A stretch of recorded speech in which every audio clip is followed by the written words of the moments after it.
तो कैसे हो आप सब? आशा करती हूँ आप सब ठीक होंगे। मैं भी मज़े में हूँ और अपन अब चलो करने वाले हैं इंग्लिश लिटरेचर की अपनी फर्स्ट क्लास, ठीक है? तो अगर आप लोग मेरे चैनल में नए हो तो आप सबका वेलकम है and this is our first class of English literature. That's why कि मैं शुरू करने से पहले कुछ इस क्लास के रूल्स की बात कर रही हूँ, ठीक है? तो चलो पहले रूल्स की बात कर ले। तो देखो रूल्स क्या है इस क्लास की, कि अगर इस क्लास को लेना है तो आप में क्या कैपेबिलिटी होनी चाहिए, एंड एक प्रॉमिस मैं आपसे करूँगी। First of all, if you are strict, ठीक है, अगर तुम लोग स्ट्रिक्ट हो कि भाई तुम इंग्लिश लिटरेचर को लेकर के एकदम स्ट्रिक्ट हो, एकदम सजग हो कि भाई मेरे को ना इंग्लिश लिटरेचर में के अराउंड ही करियर बनाना है अपना, मेरे को इसी सब्जेक्ट के अराउंड अपना करियर बनाना है, या फिर हम कि तुम्हें ना इस सब्जेक्ट को डेप्थ में पढ़ना है। If you are a college student और स्कूल स्टूडेंट और तुमको सब्जेक्ट को डेप्थ में पढ़ना है, कोई एवं ही नहीं पढ़ लेना है कि भाई अभी एग्जाम आ गए, लास्ट मिनट एग्जाम प्रिपरेशन कर लेता हूँ। अगर तुम लोग वही इंसान हो जो लास्ट मिनट एग्जाम प्रिपरेशन करने के रूप में आए हो, तो भाई अभी का भी चले जाओ, ठीक है? मैं पहले ही बोल रही हूँ कि मेरी वीडियोस में लास्ट मिनट एग्जाम प्रिपरेशन की कोई जगह नहीं है। जो भी वीडियोस मैं अभी बना रही हूँ इंग्लिश लिटरेचर की, वो सारी की सारी वीडियोस इंग्लिश लिटरेचर के हर एक कंसेप्ट को इन डेप्थ में जा करके समझने की बात करेगा, ठीक है? नॉट लाइक कि मैंने तुम्हें एग्जाम के अराउंड है ना जो कुछ फैक्ट्स बता दिए एंड बात खत्म। नहीं भाई, बहुत वास्ट सब्जेक्ट है इंग्लिश लिटरेचर, एंड जब तक तुम्हारे कॉन्सेप्ट क्लियर नहीं होंगे तुम लोग ना मतलब इस सब्जेक्ट के अंदर सिर्फ फैक्ट्स के बेसिस पे एग्जाम को क्लियर नहीं कर सकते। एंड चलो मान लो अगर तुमने एग्जाम क्लियर कर लिए कि तो इसके वो कोई चांसेस नहीं है कि अच्छे मार्क्स से कर, ठीक है? तो इस बात का ध्यान रखना, वास्ट सब्जेक्ट है। And if you are coming here for concept clarity तो भाई वेलकम, आओ। कॉन्सेप्ट क्लैरिटी तुम्हें यहाँ पे 100% मिलेगी, बिल्कुल मिलेगी। एंड इट डजेंट मीन कि भाई मैं कॉन्सेप्ट क्लैरिटी की बात कर रही हूँ एंड मैं क्या बताऊंगी तुमको राइटर्स के बारे में बता दूंगी, राइटर ऐसे ऐसे थे, इनके ये वर्क है, इनके वर्क की टेक्स्ट को पढ़ दूंगी, बात खत्म। नो भाई, मैं टेक्स्ट भी पढ़ूंगी, उसका क्रिटिकल अप्रिसिएशन पर भी वीडियो बनाऊंगी, एंड इसके साथ साथ इन सब का एक बोलते ना राइटिंग नोट्स, सारे के सारे जो ये तुम बोलते हो ना कि राइटिंग के नोट्स कहाँ से मिलेंगे, कैसे मिलेंगे, तो तुमको इन सब के राइटिंग नोट्स मिलेंगे मेरे ना मीडियम चैनल पे। मेरा एक मीडियम चैनल है, लिंक मैं ना डिस्क्रिप्शन पे दे दूंगी एंड कमेंट सेक्शन पे भी पिन कर दूंगी। तुम लोगों को उस मीडियम चैनल ऑल क्रोज नाम से है, ठीक है, उसको सब्सक्राइब कर लेना है। एवरीथिंग, सब कुछ तुमको इसी में मिलेगा, ठीक है? अगर तुम लोग इंग्लिश लिटरेचर को वैसे भी सब्जेक्ट से पढ़ रहे हो फ्रॉम स्टार्टिंग, तो तुम लोग लिट चार्ट को जानते होगे, लिट चार्ट या फिर पोएट्री एनालिसिस को जानते हो। बहुत बढ़िया वेबसाइट है इंग्लिश लिटरेचर के स्टूडेंट्स के लिए, बहुत बढ़िया वेबसाइट है, ठीक है? तो जो मेरे नोट्स होंगे, हम जो मेरे नोट्स होंगे वो सब इन्हीं के बराबरी में होंगे, समझ गए? इन्हीं की बराबरी की, इन्हीं की लेवल ऑफ राइटिंग रहेगी, इन्हीं के लेवल पर होंगे।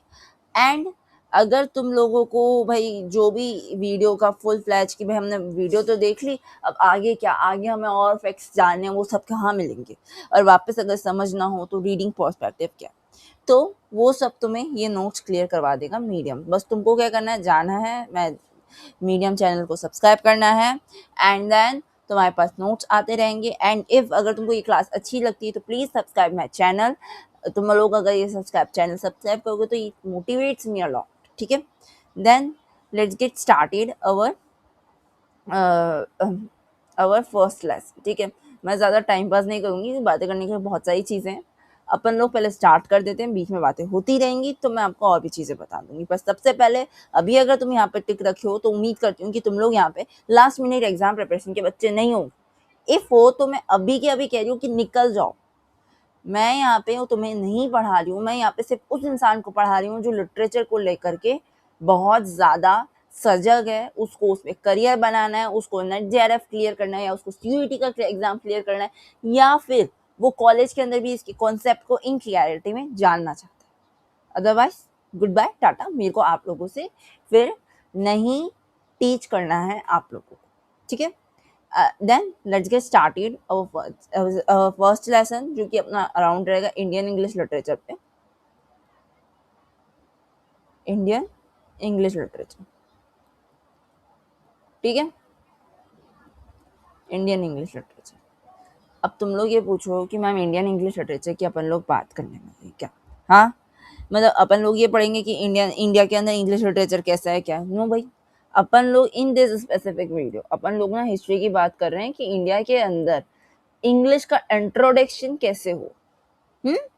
अगर तुम में से किसी बच्चे को हिस्ट्री में इंटरेस्ट है या उसके पास हिस्ट्री सब्जेक्ट एज ऑप्शनल रहा है तो वो बहुत अच्छे से जानता होगा कि कैसे हुआ, ठीक है।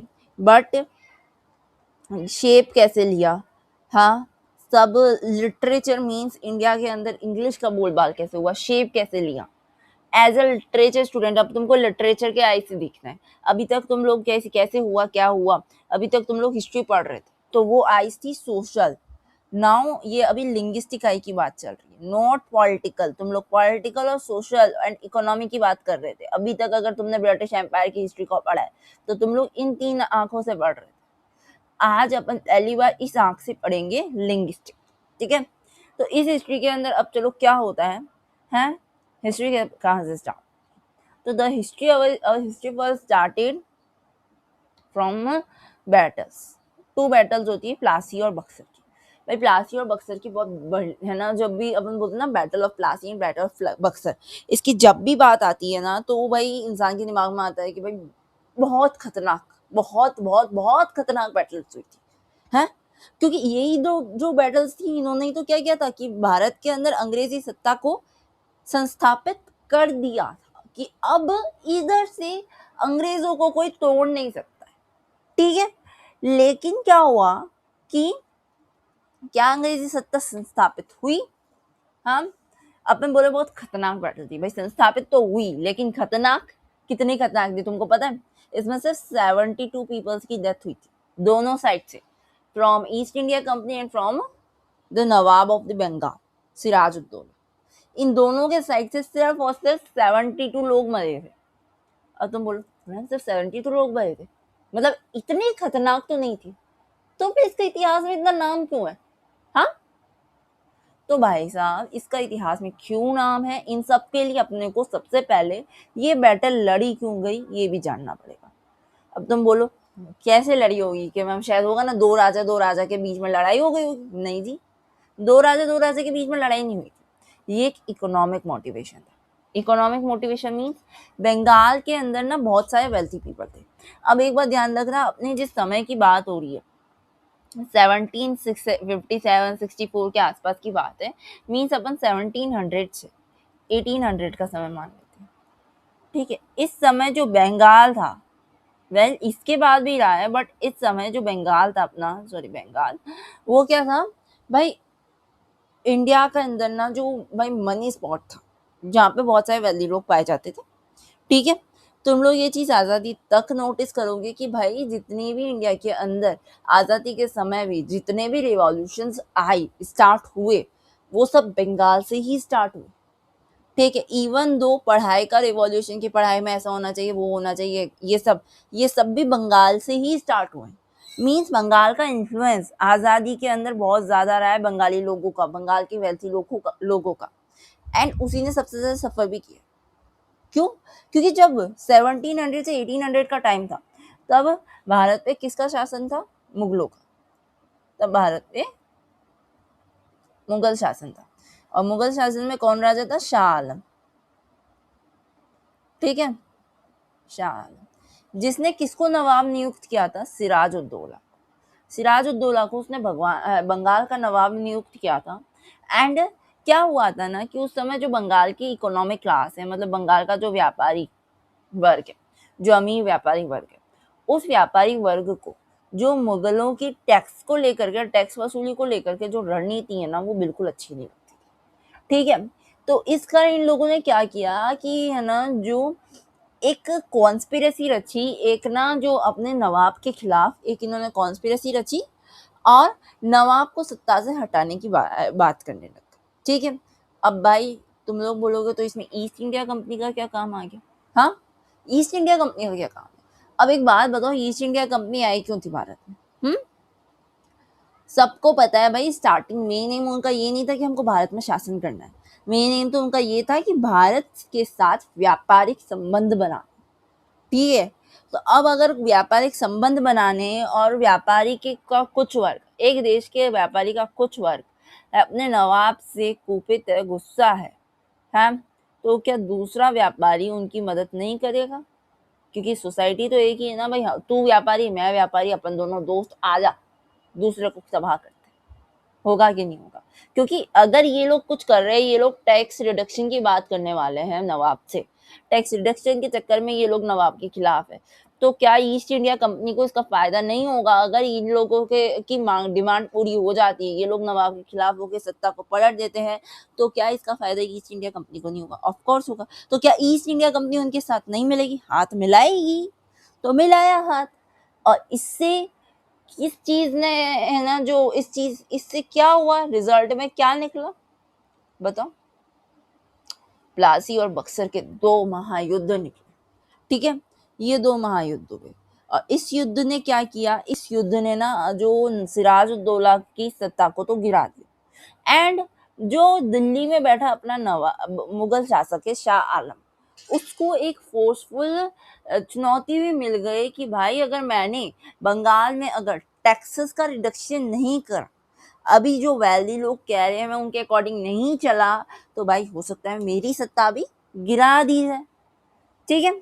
तो अब क्या होता है ना कि शाह आलम क्या करता है आगे, तो चलो अपन आगे चलते हैं और देखते हैं आगे की स्लाइड में। शाह आलम क्या करता है, ट्रीटी ऑफ इलाहाबाद को साइन करता है। Treaty of Allahabad, treaty of Allahabad में क्या होता है, ट्रीटी ऑफ इलाहाबाद में शाह आलम जो ईस्ट इंडिया कंपनी होती है उसको ना जो दीवानी के राइट्स दे देता है, बंगाल की दीवानी के राइट्स, बात को ध्यान रखना, बंगाल की दीवानी के राइट्स देता है, पूरे भारत की दीवानी के राइट्स उसको नहीं मिले, उसको सिर्फ बंगाल की दीवानी के राइट्स मिले। तो हियर क्या होती है, एक ईस्ट इंडिया मतलब जिंदुम लो लो, दुनिया में भारत की हिस्ट्री में ऐसा पहली बार हुआ कि जो बाहर से आए कुछ व्यापारी वर्ग को क्या हुआ, उनकी गवर्नेंस में, है ना, भारत सरकार के अधीन डाल करके उनको काम करवाया जाए, ठीक है।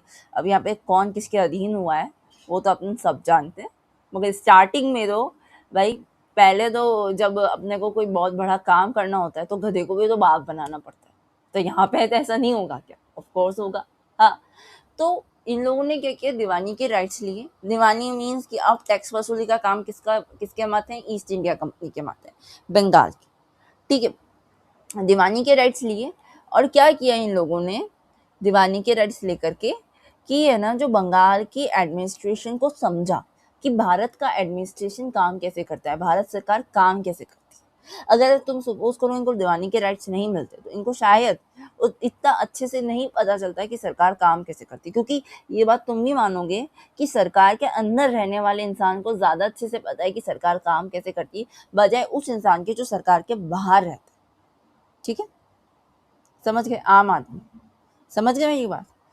तो इधर भी यही होता है, दीवानी के राइट्स दिए, ट्रीटी ऑफ इलाहाबाद साइन हुई, दीवानी के राइट्स मिले, और इधर से रियल स्टोरी स्टार्ट हुई। अब कैसे स्टार्ट हुई, फर्स्ट ऑफ ऑल इसको है ना जो 3 पिलर्स में बांटा गया, ठीक है, 3 पिलर्स में बांटा गया, और इन 3 पिलर्स को क्या किया गया, गवर्नमेंट एज राज एडमिनिस्ट्रेशन ट्रांसट्रैक्शन मिलिट्री, ठीक है, छोड़ो इसको छोड़ो।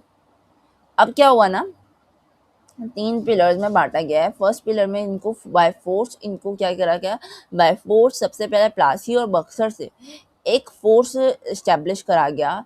एक अपने जो अभी जो प्रेजेंट अपना शासक है दिल्ली के अंदर जो बैठा है शाह आलम, उसको एक फोर्स, उसको एक है ना जो चुनौती दे दी गई कि भाई अगर तूने मेरी बात नहीं मानी ना तो आज बंगाल के नवाब के साथ जो हुआ है ना वो तेरे साथ भी हो सकता है, ठीक है।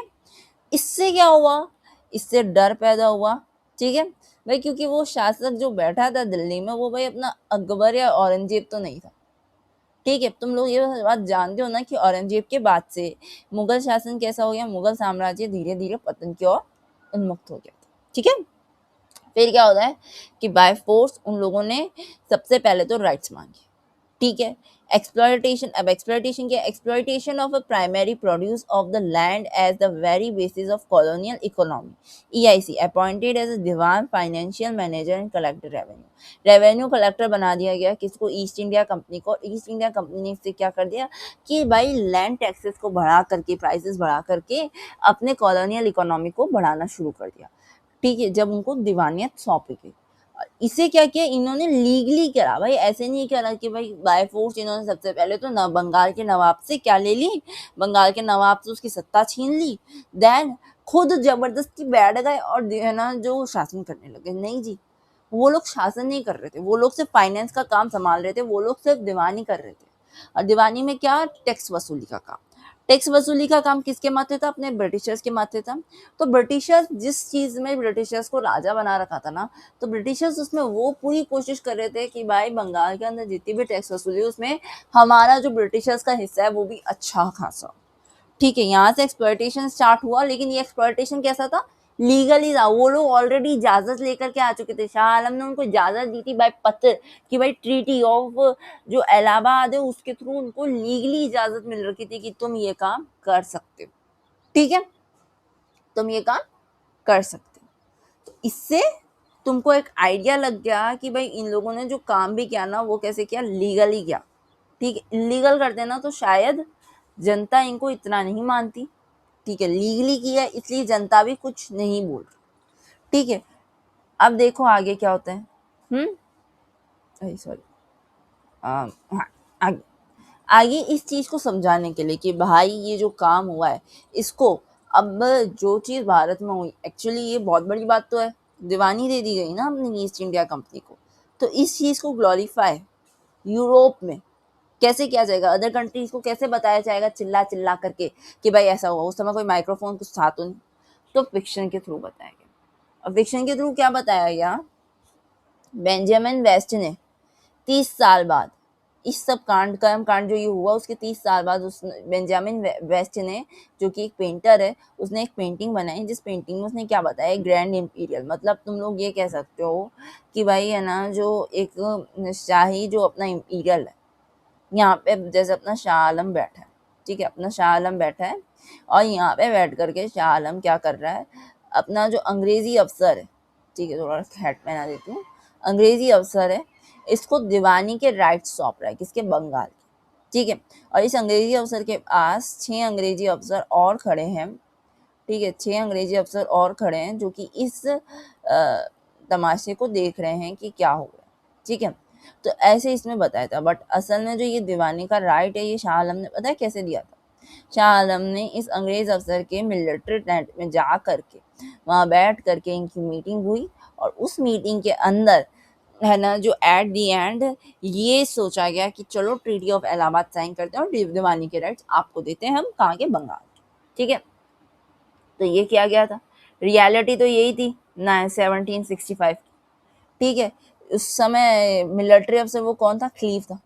ठीक है, अब भाई ये सिर्फ चीज सिर्फ तुम्हारे मतलब एक दिमाग में वो स्टोरी बैठ जाए तो तुमको सब स्टोरी समझ आ रही ना हो क्या रहा है। ठीक है, अब आते हैं मेन पॉइंट्स पे कि भाई भारत के अंदर फिर इंग्लिश की शुरुआत कैसे हुई। ये तो हो गई अभी पूरी बात की भारत में कैसे अंग्रेजी सत्ता स्थापित हो गई। अब भारत में अंग्रेजों की इंग्लिश भारतीयों को कैसे रास आ गई? हाँ, तो अब ये कैसे रास आती है? सबसे पहली चीज तो तुमको ये वाला फैक्ट याद रखना कि भारत का जो बोलते हैं ना फर्स्ट इंग्लिश ऑथर कौन था? ठीक है, वो था दीन मोहम्मद, जो कि 1759 से 1851 तक का इसका लाइफ स्पैन था दीन मोहम्मद का। ठीक है, अब दीन मोहम्मद तुम ये देखो 1759 को पैदा हुआ था, मतलब ये वो 10 साल के बीच में पैदा हुआ था, उन 10 साल के बीच में जब अंग्रेज अफसर का भारत में धीरे धीरे अधिपत्य हो रहा था, प्लासी और बैटल का युद्ध हुआ था, उस समय ये आया। तो इसने क्या किया कि ये एक बॉर्न ऐसी फैमिली में हुआ था जो कि मुगल एम्पायर को सर्व करती थी। ठीक है, मुगल एम्पायर को सर्व करती थी, मतलब मुगलों के अधीन, मुगलों के सरकारी कर्मचारी के रूप में थे, मतलब पैसे वाली फैमिली थी मगर कैसी थी? सरकारी कर्मचारी। ठीक है, उसके बाद क्या हुआ कि 1769, क्योंकि अब बंगाल में उस समय जो प्लासी और बक्सर का युद्ध हुआ इससे मुगल का तिब्बती तो क्या हो गया?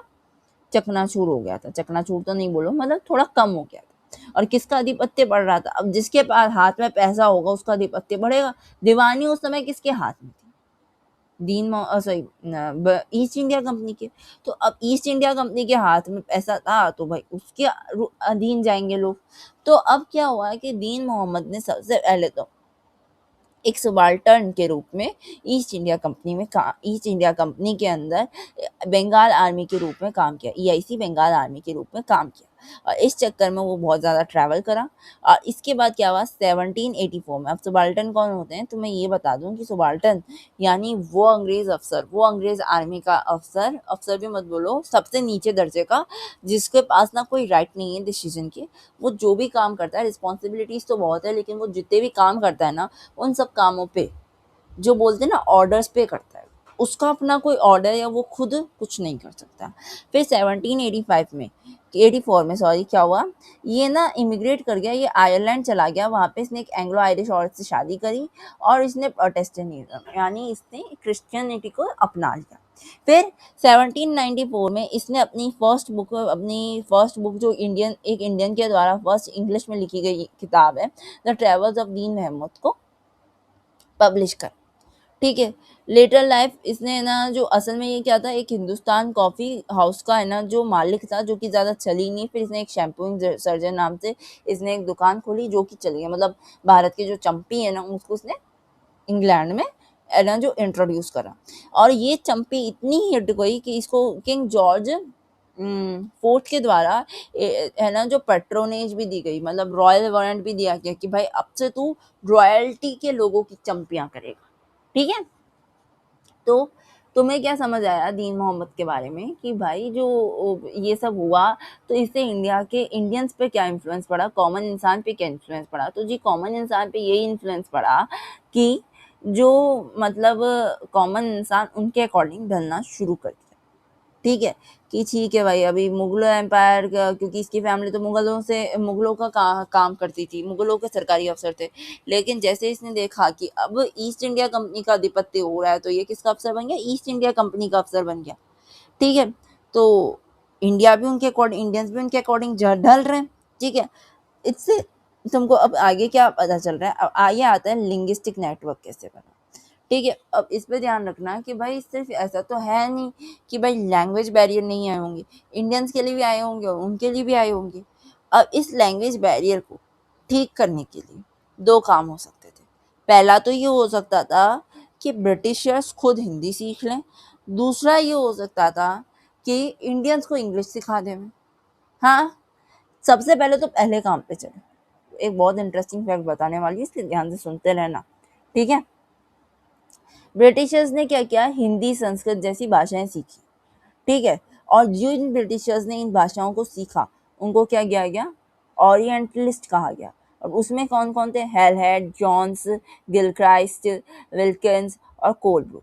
इन सबको ओरिएंटलिस्ट कहा गया। क्यों कहा गया? क्योंकि जी ये लोग ना इंडियन जितनी भी भाषा है, पर्शियन हो गई और है ना जो हिंदी हो गई, संस्कृत हो गई, जितनी भी इंडियन भाषा तुम उस समय सोच सकते हो वो सारी भाषाएं ये लोग सीख गए थे।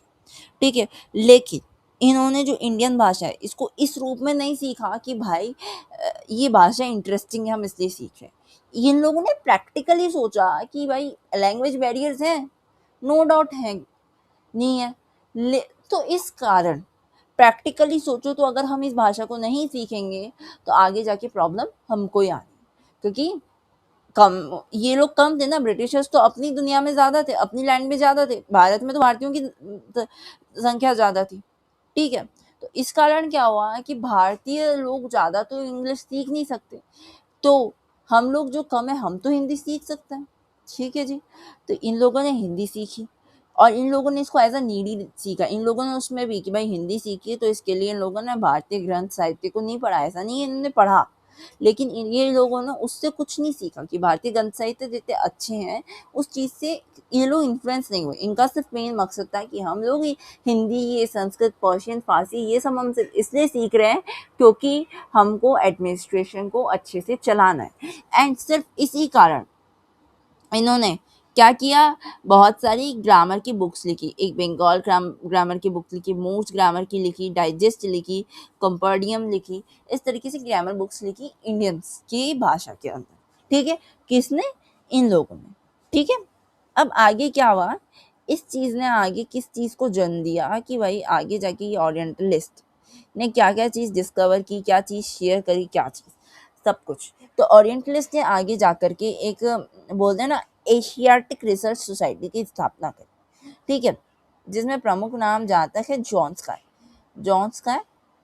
उन्होंने एशियाटिक सोसाइटी की स्थापना करी, सॉरी सोसाइटी में नहीं बोलो, एशियाटिक रिसर्च की स्थापना करी, जिसके अंदर इन्होंने बताया कि क्या बताया, जहाँ ये सर विलियम जॉन्स ही थे जो कि सुप्रीम कोर्ट जज थे, founded Asiatic Society of Bengal in 1784। ठीक है, उन्होंने इसको फाउंड किया एज ए स्कॉलर। इसके अंदर बता रहे, इसके अंदर इन्होंने क्या बोला कि जितने भी इंडियन है ना, जो लैंग्वेजेस है, जैसे संस्कृत है, ये सारी जो लैंग्वेज है ना, ये सब लैंग्वेज, संस्कृत हो गई, ग्रीक हो गई, लैटिन हो गया। ग्रीक और लैटिन इंडियन नहीं, ये तो बात की है, लेकिन तुमको इस बात को ध्यान रखना है कि संस्कृत, ग्रीक, लैटिन, ये सब लैंग्वेज क्या है, एक ही सोर्स से आई। ठीक है, मीन्स ये कि जहाँ संस्कृत को अगर किसी किसी एक लिपि से संस्कृत को लिया गया है, तो ग्रीक भी उसी से आई है और लैटिन भी उसी से आई। ठीक है, इतना क्लियर है, ग्रीक भी उसी से और लैटिन भी उसी से। अब ये एक बहुत बड़ी डिस्कवरी थी उस समय के अकॉर्डिंग। ठीक है, अब एक तो ये हो गई कि स्कॉलर के रूप में कि भाई विलियम जॉन्स ने इसको एक भाषा के रूप में देखा, और इन्होंने क्या पाया कि इन्होंने रिसर्च करी और इन्होंने बहुत इंटरेस्टिंग चीज़ पाई, जो कि उस समय एज ए स्कॉलर अलग लोगों को एक नया आयाम देती थी सोचने का। और एक थे यूटिलिटेरियंस, एक होते थे यूटिलिटेरियंस, जिसमें जेम्स मिल आते हैं। जेम्स मिल ने क्या कहा कि reaction mocked Jones universalist serial idea of the race. Quote, till now the history of India we may fairly conclude that they all proceeded from some central country to investigate which will be the object of my future discourses. अब देखो इसमें utilitarian, यार एक तो मेरे से pronounce नहीं होता है, यूटिलिटेरियंस ने के रूप में, उपयोगिता के वाद के रूप में इन्होंने हिंदी को कैसे देखा है, संस्कृत को कैसे देखा, मैं आपको वो बता चुकी हूँ। अब आगे अपन बढ़ते हैं कि इस चीज़ ने आगे और शेप में क्या मदद करी। सबसे पहले तो लर्निंग हुई, ब्रिटिशर्स के द्वारा सबसे पहले हिंदी को सीखा गया, लर्निंग को स्टैंडर्डाइज किया गया, फिर बाद में ग्रामर्स की बुक्स बनाई गई। ठीक है, देन क्या हुआ, फेज 3 में इम्पोज, अब ये भारतीयों पर डाला गया कि आप भी हमारी तरह अब इंग्लिश सीखो। अब क्या भारतीयों पे ये इन लोगों ने ही डाला, नहीं जी। अगर तुमको इस चीज़ को अलग अच्छे से समझना है कि भारतीयों पे ये एजुकेशन का फ्रेमवर्क है, ये कैसे आया, तो इसके लिए तुम्हें राजा राम मोहन रॉय के पास जाना पड़ेगा। ठीक है, इनमें क्या हुआ था ना कि 1817 की बात करें तो 1817 में हिंदू कॉलेज कलकत्ता में शुरू हुई थी। ठीक है, ये जो हिंदू कॉलेज है ना, इसके अंदर मेन काम क्या था ना कि इस हिंदू कॉलेज में भारतीयों को संस्कृत साहित्य बहुत अच्छे से पढ़ाया जाएगा, ये सोचा था। बट इस चीज़ का इसकी स्थापना से के कुछ सालों बाद 1823 में राजा राम मोहन रॉय ने बढ़ चढ़ के इस चीज़ का विरोध करा था, और उन्होंने बोला था कि भाई तुम अगर भारतीयों को सिर्फ अंधेरे में रखना चाहते हो, उनको नहीं बताना चाहते हो कि असली दुनिया कैसी है, हाँ, तो तुम गलत कर रहे हो। तुम्हें उनको इंग्लिश सिखानी चाहिए। भारतीय अपनी भाषाओं को सीख करके ये चीज़ नहीं सीख सकते कि भाई असली दुनिया कैसी है, हम लोग क्या सोच रहे हैं। तो इसमें पहली बार राम मोहन रॉय ने ये बात कही थी। ठीक है, और इससे क्या हुआ है कि इंग्लिश को एडवोकेट किया, इंग्लिश एजुकेशन को बोला कि भाई तुम लोग इंग्लिश एजुकेशन को हिंदू कॉलेज में पढ़ाओ। अब आगे वो मैं बताऊंगी कि हिंदू कॉलेज में इंग्लिश एजुकेशन का भी क्या स्कैम चल रहा था। ठीक है, वो अपन आगे पढ़ेंगे। तो एट द एंड उम्मीद करती हूँ कि तुमको समझ आया होगा। नहीं समझ आया तो कमेंट सेक्शन ओपन है, प्लीज़ बताना कि क्या नहीं समझ आया, मैं तुम सबके जवाब देने की कोशिश करूँगी। एंड प्लीज़ मेरे को फीडबैक ज़रूर देना कि अभी जितना पढ़ाया क्या वो तुमको अच्छा लगा, कैसा लगा, मुझे क्या इम्प्रूवमेंट्स करने चाहिए और क्या नहीं। ठीक है, अब अगर अपन इसके अंदर एट दी एंड अपन है ना थोड़ा उसको देखें कि इसको एक फनल में डालें, एक समरी देखें कि क्या क्या हुआ। सबसे पहले तो मिलिट्री फोर्स के द्वारा ब्रिटिशर्स की सत्ता को भारत में स्थापित किया गया कि भाई उसको अडीग बनाया गया, स्ट्रॉन्ग बनाया गया, बोल्ड बनाया गया। देन उसको एक लीगल फॉर्म दे दिया गया। ठीक है, एक लीगल फॉर्म दे दिया गया।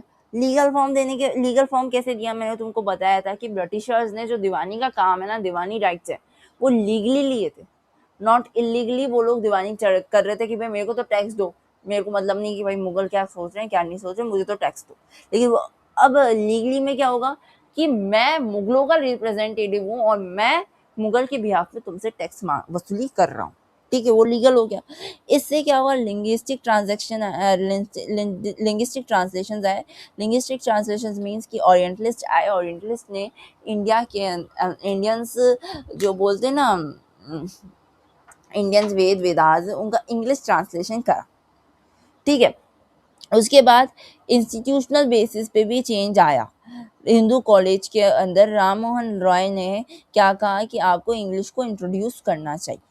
ठीक है, अब हिंदू कॉलेज में अपन नेक्स्ट वीडियो में क्या पढ़ेंगे, अपन नेक्स्ट वीडियो में आगे चलेंगे कि भाई हिंदू कॉलेज में जब इंग्लिश इंट्रोड्यूस हुई तो इससे कौन सा सिस्टम, इससे क्या चीज़, भाई क्या एक विजन मिल गया था अंग्रेज़ों को। जैसे हिंदू कॉलेज में इंग्लिश इंट्रोड्यूस हुई तो अंग्रेज़ों को एक विजन मिल गया था कि भारतीयों को हमको कैसा डिज़ाइन करना है, कैसा बनाना है। ठीक है, तो अब वो सब चीज़ें अपन नेक्स्ट वीडियो में पढ़ेंगे। अब तक अगर तुम इस वीडियो को देख रहे हो तो प्लीज़ गिव मी फीडबैक कि तुमको कैसी लगी और मैं क्या इम्प्रूवमेंट्स कर सकती हूँ, एंड नेक्स्ट वीडियो में मैं ताकि उन चीज़ों को ध्यान रखूँ। ठीक है, एंड अगर कोई डाउट्स हो देन फील टू आस्क, मैं तुम सबके डाउट्स को सॉल्व करने की कोशिश करूँगी। And please like, share and subscribe. Okay, जब तक के लिए एक मिनट यार, रुको, जब तक के लिए अपन लोग टाटा बाय बाय करें आप सबको। चलो, उम्मीद करती हूँ आपको वीडियो अच्छी लगी होगी, तो टाटा और बाय बाय जी। ठीक है।